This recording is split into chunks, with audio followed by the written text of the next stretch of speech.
Be connected. Okay. Tracy, holy smokes, I'm so glad to see your face, and I'm glad we are still in touch after all this time. I know it's been a very long time. I don't even know where to start with you because I was so happy to connect with you on LinkedIn and in a professional sense, working with you. Great, so good. And then all of a sudden, I saw you one day. I'm going to say it was maybe 6 months or more, maybe more ago, a year ago or something. And you were posting some really great, which I felt it was inspirational, encouraging, supportive. So I think I reached out to you and sent you a message or You something did. like Yeah. that. And then you start sharing a bit about some counseling. I thought, oh my God, we should be sitting down and talking together for sure. Yeah, about I guess it's been just about a year and a half ago now. Um, I made a big transition from industrial construction to life coaching.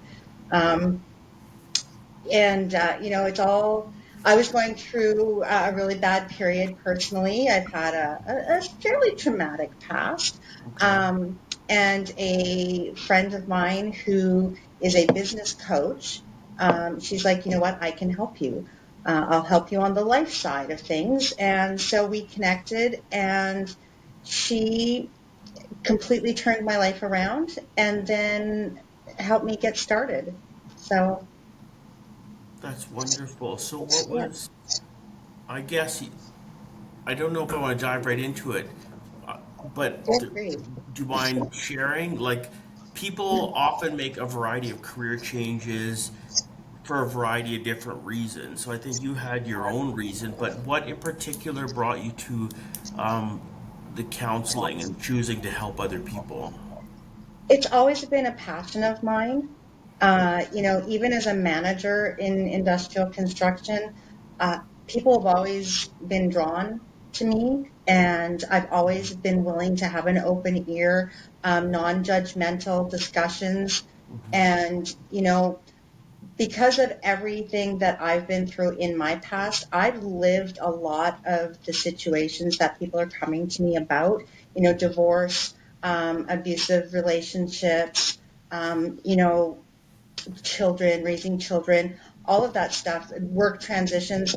And because I've been through a lot of it, I can relate so easily with the people that are coming to me saying, oh my God, my life has turned upside down. Can you help?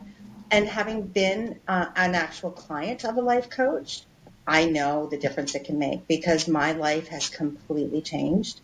I've never been happier, and I love that I'm able to give back. Oh, I love that so much.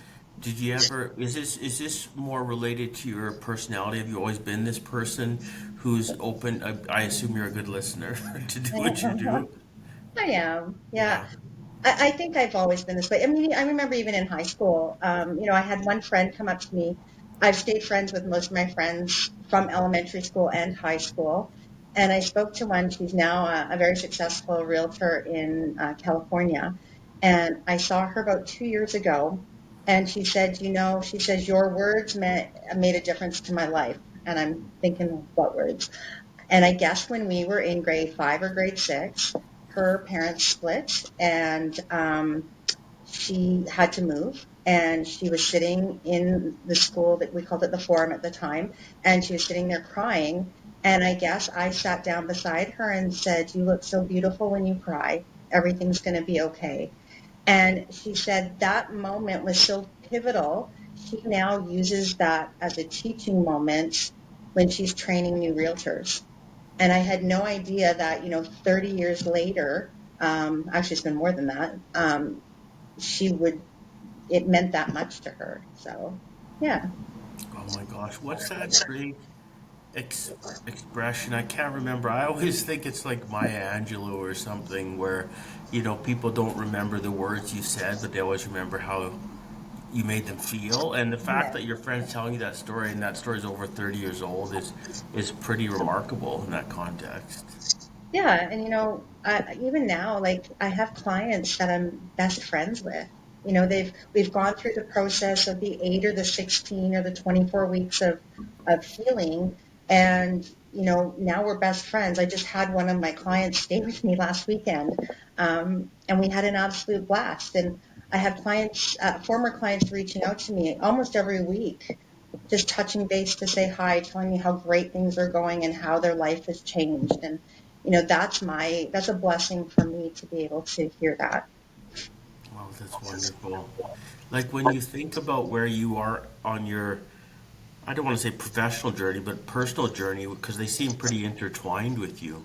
They are. Who are some of those people that immediately spring to your mind when I say, like, who are some of those people that helped you on that journey? Well, most definitely April Cummins. She was my coach, and she has her own business coaching program. And so she was absolutely instrumental. Um, Von Jedry was a former boss of mine. She used to be the vice president of JV Driver Projects, Health and Safety. And she's just one of those, these are both very strong, independent, outgoing, professional women who get it, who understand the empathetic side, who understand the interconnection between work and life and emotions. And, they've been really instrumental in my growth forward. So Interesting. That's so wonderful. Have you told them the positive impact they've had on you? every chance I get. Okay, good. I Absolutely. asked that question very specifically because I've talked to other people in both the professional and the personal context in terms of mentoring and support. And I said, "Oh, have you told them?" And some people have, and some people haven't. And I encourage them, yeah, why don't you tell people? Because we never know the impact we're having on people's lives, and that, unfortunately, that sometimes is a negative. you know. Yeah. Well, a year ago, last January, February, I was living in Ottawa and I had a massive brain seizure. They called it global transient amnesia, and I was basically gone for 12, 14 hours. And when I came back to being present, it was all stress related. And when I came back to being present, and was able to kind of process everything, I recognize that one of the most important things that I have to do is to remind people just how amazing they've been in my world. Um, and I do know that without a doubt that life doesn't happen to us, it happens for us. And everything that happens, there's a reason behind it and a lesson behind it. And we just need to kind of dig down to discover what that is. And as soon as we discover what that is, we stop repeating those patterns and we're able to move forward a little bit easier.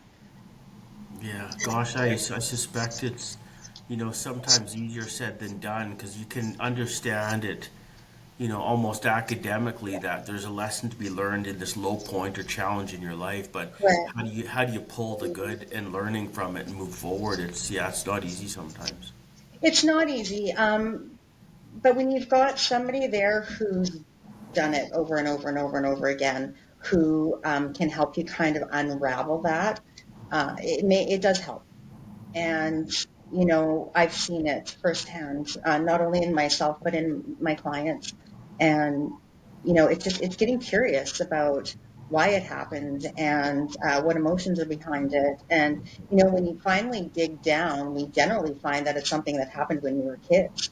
One pivotal moment in a small child's life where they received something that they weren't expecting, like emotionally, and that kind of sets your path. So once we recognize that, then we can stop it. I'm sure as a kid, you never know. You remember some of these events, but I don't know if we always appreciate the mark they leave on us at the time.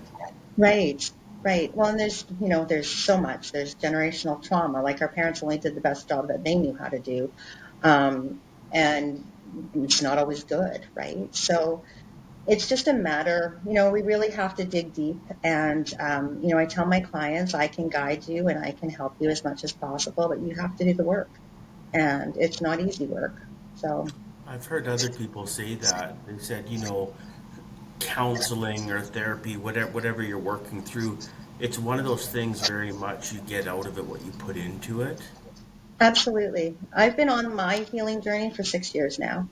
Um, and, just when I think that I'm done, something else pops up, another trigger happens or something that causes me to get curious again and dig down. Um, But now that I know how, after 6 years, I should, now that I know how, it's easier and it's faster and the epiphanies come. And, it's once we eliminate the trigger, it doesn't trigger us anymore, Like right? even Once we know why. finding those epiphanies or realizations. I mean, that would be one of the things that would almost want you to keep going on this journey. It does. Yeah. It does. So Absolutely. when it comes to counseling, how do you find, is it easier to talk to women because you're a woman, or is it more based on the person you're talking to, whether it's on you're on the receiving end or the giving end of the conversation? Well, it's not really counseling that we do because, therapists and counselors, they work on today backwards and life coaches work on today moving forwards. Um, but, I've been able to help both men and women. I think, it's situational, really. Um, it's not, I don't think it differentiates too much between men and women because the emotion is the emotion. And whether it's divorce or what's happening, it's all the same. And it's just uncovering what causes the trauma and where the trauma lies and just exposing that so that we can, instead of band-aiding it, we're going to expose it and put some antibiotic on it, if you will, and heal it. Um, but I do tend to have more women clients than men, but I do have male clients for sure. Right on. In the world, it probably always has been this way. So when I say even now, the world feels so friggin' divided politically, socially, just It is. it feels so broken some days. And I know this isn't a new thing. It probably has always been this way in one way or another. Are you finding a lot of the same challenges that people bring to you that they're looking for support with? Yeah, I do. Um, Career is a big one. Not being happy in their career, how do they change it? What do I want to be when I grow up is the big issue. And, I asked myself that for years, and now I know. I believe that when we are aligned and grounded and healed, everything else comes together. We can stop looking for it because it's almost like the law of attraction. It comes to us once we are in this healed state. Um, but it's overcoming all of that. I know I had one young client. He was a university student, and he struggled through COVID because he got swept up in the conspiracy theories and, should I get the vaccine? Shouldn't I? To the point where he couldn't leave his home, right? So, from the perspective of our world, there's a lot of that heaviness that people are taking on that they really don't need to own, right? Understand it, respect it, educate yourself on it, know for yourself how to make choices that are the best for you, but we can't own what we can't control, For sure. right? But that's a skill you almost have to teach people potentially because maybe we just take on all this weight, We do. so We do. learning how to set up boundaries. I mean, even like I said, as you're looking forward, that's something you could probably spend a lot of your time, I'm sure, already helping people with. And that's a big part of it. Understanding what is within our control and what isn't. And, why are we wrapping our arms around things that really have no bearing on us? We almost over involve ourselves in things, especially like work. There's always office politics and there's always this department and that department. And we tend to always over involve ourselves in things that really we don't need to. And then that causes stress and anxiety. For sure. One of the things I always see I see it lots in social media and definitely lots on LinkedIn. It's almost like a meme or a nice image that says, no job is worth your mental health. And I love Right. that, but I'm also very aware that's not reality. The reality is, I find from talking to people, people do have careers they're invested in. They do Mhm. have, bills and responsibilities and obligations, and they do end up putting themselves in bad positions, whether with work culture or, stress just because they don't know how to extract themselves. Like, how do you navigate some of those conversations when you're talking to people? I find that a lot of the clients that I see over involve themselves in areas of work because they lack the self confidence to trust that what they're doing is good. Um, I had one client who would always question, am I doing the right thing? They're talking about me over here and they're talking about me over there and they're criticizing me and now I don't think I'm doing a good job because I've got all this criticism coming at me. When the reality is other people's opinions of us is none of our business. Hmm. And if other people want to talk about us, let them talk. Be confident and secure in your abilities. Know that you are doing the best job that you can. And stop worrying about the noise that is trying to infiltrate your world. Because when that noise is able to penetrate, um, that's when everything goes sideways. And we almost self-sabotage when that happens. And when we start involving ourselves in the gossip and the talk around the office, right? So, um, self-doubt is nasty, Hmm. especially in Well, work. I know even some of the conversations I've had, even with my beautiful sweet Marie, when we talk about these kind of topics, and often we come full circle and go, well, okay, well, maybe actually people aren't really worried about us because they're so worried about their own life and their own path and their own issues and their own challenges. They're Yeah. not even thinking about us half the time. So we're inventing these issues in our heads that don't even exist. Well, and I do teach people, when you're faced with a decision or a situation, always go with your gut instinct. I like to say that the gut is the brain of the body, and this is just the processor, because the gut will tell us the honest to God truth. When you've got a decision to make and you flip a coin and it lands on the wrong side, you instantly know if that's what you really want or not. But then we sit back and we overthink it and we put all these conditions on it and we're like, well, what if, what if, what if? When the reality is the answer you already have. It was from the gut. Um, so it's learning how to control your emotions rather than have your emotions control you. I like that. Man, oh man. I think even, learning how to trust your gut and your intuition, that in and of itself takes a lot of courage. Again, it's almost a skill set that you need to learn how to do. For You do. some reason, we don't always know, we often know, I should say, what we feel is the right thing to do, what we want Correct. to do, what we think is best. And then we And overthink it. we overthink it and Correct. we probably put too much weight on what other people think. And we don't even know if Correct. it's true. That's the crazy thing. Correct. Yeah. And nobody knows better than your gut.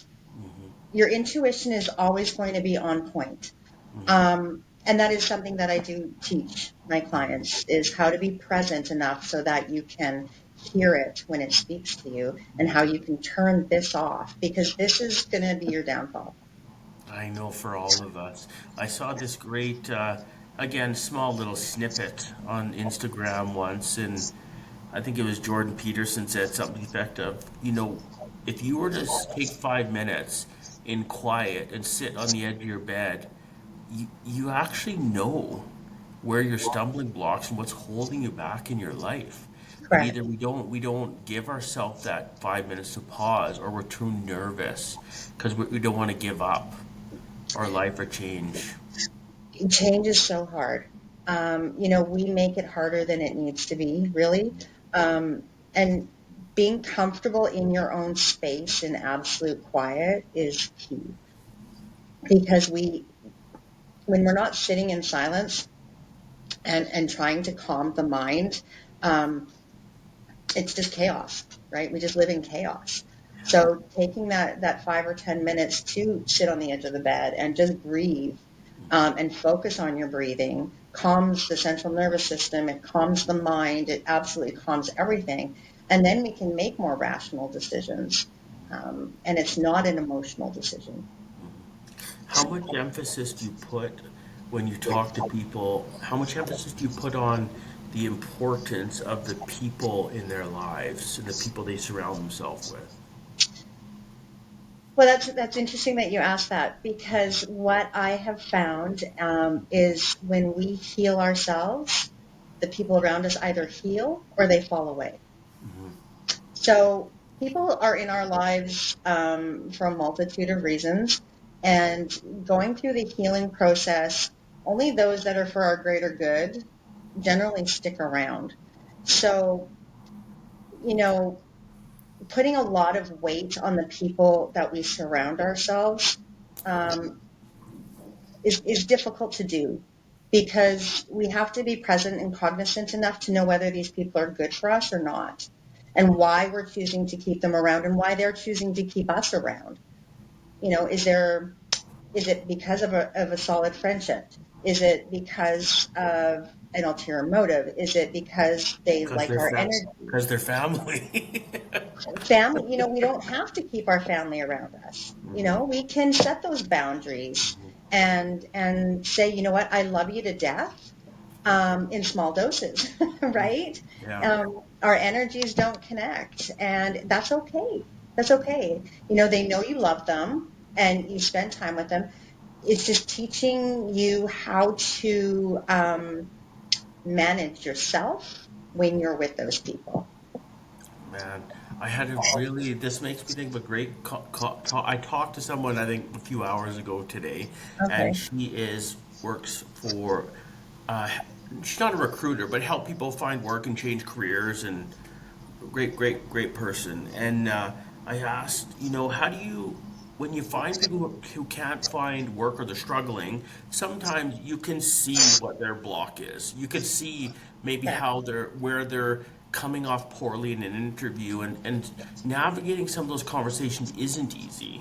No. It's not easy to not criticize, but even when you want to help them, you need to be very gentle and mindful. You must navigate some of those conversations all the time.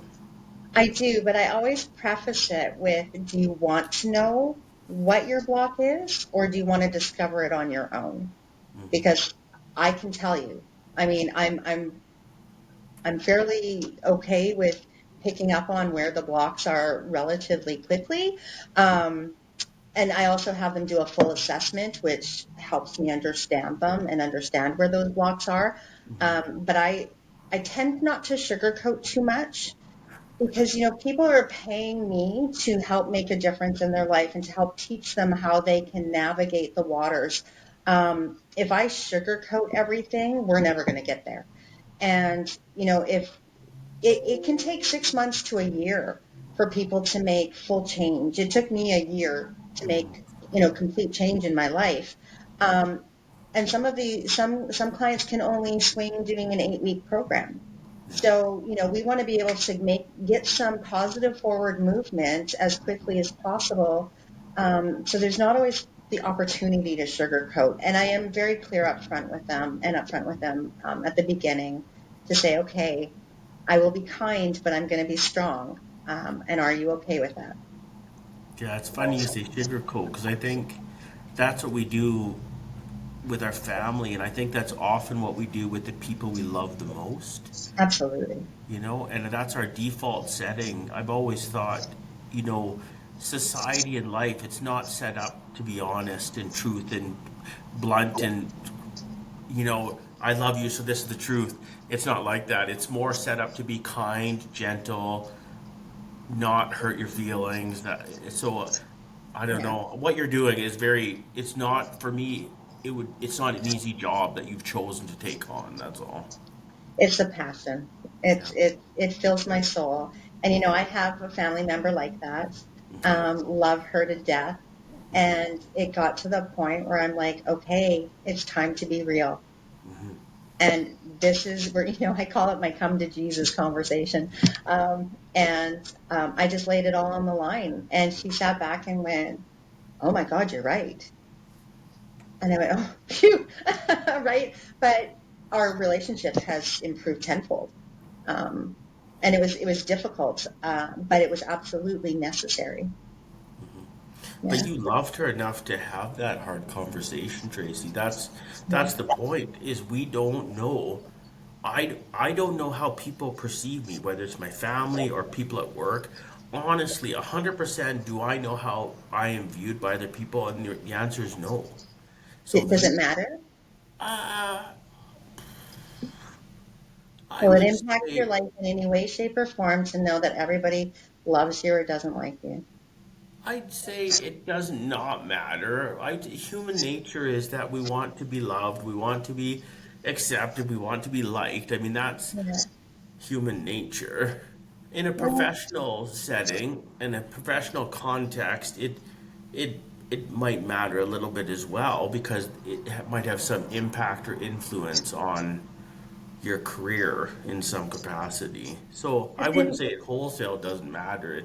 It's something we're all human nature. We're cognizant of it, I think. but if you look at it from the perspective of if everybody or if there was a bulk group of people that didn't care for you, would you really be in the position that you're in and as successful as you are? That's the problem. I'm not successful. Damn it. I disagree. I I disagree. I think I like people, and I think maybe that. All right, I hope that comes through when I talk to people personally and professionally, and I think that's probably smoothing out some of the rough roads in my own life because I hope people know I'm coming from a good place. But I would say even with my own kids, as they're kind of moving into the world, we try to, as parents, Marie and I, we try to always be as helpful and honest and straightforward as we can, knowing full well some of these conversations are hard, but we'll set them up better in life. And I Absolutely. think we've both of us, again, I can speak to myself. I had a very great childhood, great parents, loved me to death. But I mean, our parents, remember our parents, Tracy? They never in a million years would have had those conversations with us. The touchy, No. feely, lovey, definitely not the birds and the bees. All the conversations that Oh, we take for granted, correct. our parents, it just different generation, different time. So we try to navigate some of those tough conversations with our own kids, and because we love them to death, we love them so much. They're not easy always to have. Correct. You're not. But I can tell you straight up, your heart shines through in Mhm. everything that you do. Um, so from my perspective, you have nothing to worry about when it comes to what other people think. Well, if taken from a professional, I appreciate that. I will take that to heart. Yeah, definitely. I definitely don't want to keep you too long because I'm hoping you will come and talk to me again. I would love to do that in the Absolutely. studio here when you're through Calgary next. For sure. We will make a But plan. but before I let you go, I do need something from you, which is I've had a few conversations, podcasts recently, and we find ourselves naturally coming back to how is this world progressively becoming more divided with politics and social media. We're just so defeated all the time. How friends, whether it's COVID or politics or elections or tariffs, we're just being pulled apart. From your view, Trace, like, do you have some kindness, some gentleness that you can share with us before we part ways today to just try to encourage Absolutely. people? I try very, very hard to do everything from a place of compassion. Whether it be politics or tough conversations or social media. It is not our place as individuals to judge other people. We cannot, judging their choices and their decisions and their opinions, that's not for us to do. Um, so I think the best piece of advice I can give is always do everything from a place of compassion because you'll never go wrong. Put yourself in that person's shoes before you respond to that social media post, or what kind of value are you bringing when you have that conversation about politics, and are you and the other person, are you both on the same page and understanding that yes, while our views may differ, we're still going to be good friends. And that's where that compassion piece comes to play. I managed and went through a divorce from a place of compassion, and it was not my first, not my first divorce was not an easy one. But when you put yourself in that place of no matter what's going to happen, I'm going to stay true to myself and I'm going to be kind. Um, it just makes us feel better, whether the other person recognizes it or not. Awesome. That's good words. Okay, well, until next time, Tracy, I'm so glad to see your face. I'm glad to reconnect with you, and I'm looking And forward to the next conversation already. Okay? I look forward to it. Thanks, Dave, for your time. Talk soon. Take care. Bye.